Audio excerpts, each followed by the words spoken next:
these male celebrities, is it natural or did they get a little bit of help? Let's run the list. Chris Pratt, naturally handsome. Now, he was a little bit heavier for one of his early sitcoms. He did lose that weight. So maybe he had a little bit of some mental liposuction along those lines. Maybe for the superhero roles, he may have had just a little augmentation to the cheekbone or the jawline. But basically, he's a good-looking guy.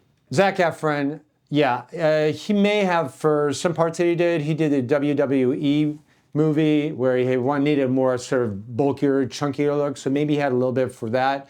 But you got to cut him some slack. I don't think he's had all the surgery that people try and make him out to have had. And also, he says that he fell and hurt himself, so he may have had some corrective jaw surgery. So, you know, give the guy a break. Simon Cowell. So it looks good. Like, the guy's had an incredible career. He's been around for a while, you know, and after a while we get a little bit tired. Had a little bit of sun, that's okay too. So he looks appropriate. He looks good. Doesn't look overly done. Probably a little bit of a neck lift, maybe an upper lower bluff, an eye lift, maybe a brow lift. And some fillers. But that's just enough. He looks nice and natural, looks appropriate. Let a guy look the best he can for the age that he wants to be. So he looks good. Rob Lowe. Rob Lowe has always been a very pretty man. He's always looked good. I think it's really natural. And I think it's really part of his genetics. Maybe over time, maybe a little simple things, a little bit of neck lift, maybe took the bags out of his eyes, but otherwise, the guy has always been a handsome man. Henry Cavill. He's naturally a handsome guy.